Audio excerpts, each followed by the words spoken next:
D'abord, évidemment, quand on s'attaque aux militaires, quand on s'attaque au Parlement, on s'attaque à des symboles forts du gouvernement canadien, de la démocratie canadienne. Donc, de ce point de vue-là, effectivement, il y a la dimension politique qui, habituellement, caractérise la définition d'un acte terroriste. Maintenant, il appartiendra de déterminer dans quelle mesure est-ce que ce mobile-là a pesé par rapport au profil psychologique des individus qui ont commis ces actes, par rapport à leur parcours de vie, c'est-à-dire qu'est-ce qu'il y a de personnel là-dedans, et est-ce que finalement, dans une certaine mesure, le choix de motiver ces actes-là en référence à la religion, le choix de déposer leur parcours individuel dans l'idéologie islamiste radicale, et pas finalement un peu fortuit dans le sens où ils auraient pu, si c'était 10 ans en arrière, choisir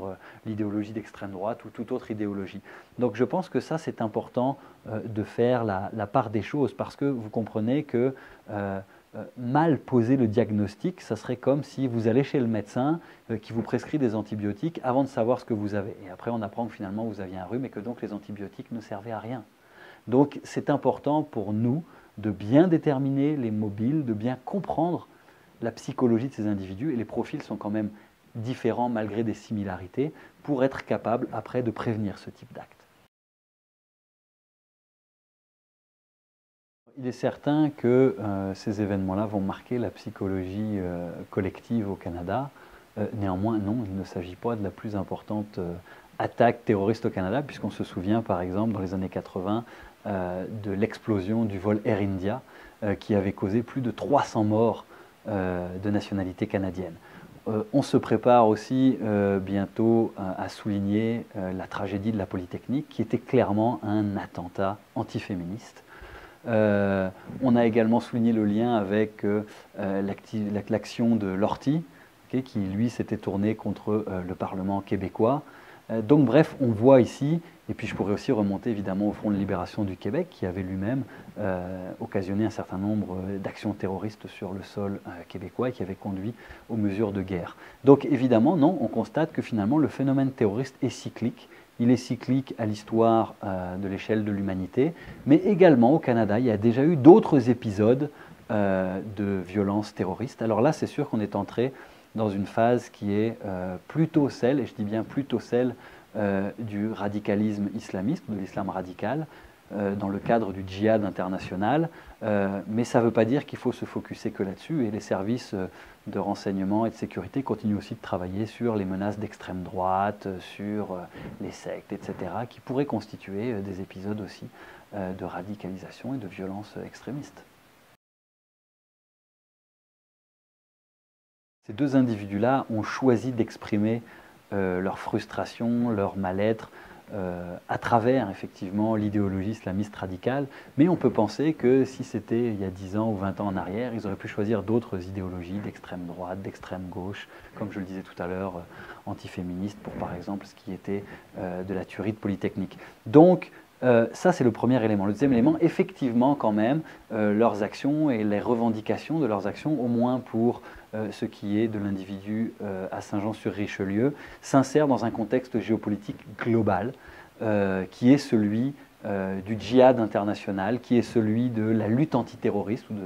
Et donc, dans ce cadre-là, effectivement, le Canada a pris position, le Canada a décidé de faire partie de la lutte internationale contre le terrorisme, et en faisant ça, a attiré l'attention des terroristes à l'effet que le Canada est effectivement l'un de leurs adversaires les plus importants. Donc effectivement, on en arrive ici à une sorte de petit paradoxe que finalement, c'est les choix du gouvernement canadien dans la lutte antiterroriste qui fait qu'aujourd'hui, ou depuis 10 ans, le Canada est l'une des cibles privilégiées de ces groupes terroristes. Alors il faut savoir que, en dépit des deux attentats qui ont eu lieu ces derniers jours, le Canada et le gouvernement du Canada a renforcé de manière considérable les capacités et les pouvoirs de ces agences de sécurité et de renseignement depuis une dizaine d'années, et en particulier sous le gouvernement conservateur. Donc oui, les acteurs du renseignement et de la sécurité au Canada ont des moyens importants. Ça, c'est un fait indéniable. Maintenant, ce qui s'est passé à Ottawa, à mon avis, doit être nuancé dans le sens où je pense que la réaction des policiers à l'intérieur de l'enceinte, une fois que le tireur est entré, a finalement été, somme toute, assez efficace. En revanche, c'est peut-être le protocole de sécurité lui-même qui, en amont, soulèvera des questions. Mais là, écoutez, les experts vont avoir le temps de faire le post-mortem des incidents et puis de se pencher sur est-ce que le niveau de sécurité était suffisamment élevé et était adéquat par rapport au risque que représentait la participation du Canada à la lutte contre le djihad international. Alors, je dirais que les conséquences des derniers jours, il y en aura probablement plusieurs. La première de ces conséquences-là, c'est probablement à une dimension politique. Je dirais que, et on l'a vu tout de suite, il y a eu des tentatives un peu de récupération politique de la situation qui ont été hautement contestées par les observateurs. Et il me semble qu'effectivement, il va falloir être vigilant à éviter un glissement au niveau de la sémantique, au niveau du discours politique, vers un agenda qui soit trop sécuritaire, en particulier quand on se prépare à entrer dans une campagne électorale. Donc ça, c'est la première conséquence, c'est que finalement, l'agenda sécuritaire pourrait être au centre de la campagne électorale. Donc c'est un premier élément.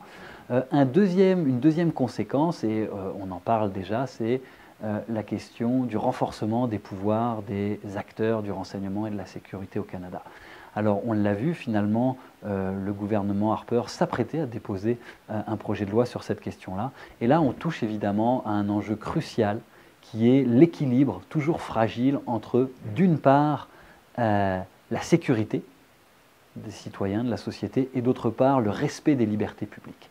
Et vous comprenez que c'est toujours délicat de prendre le risque de rogner sur les libertés publiques au nom de la sécurité.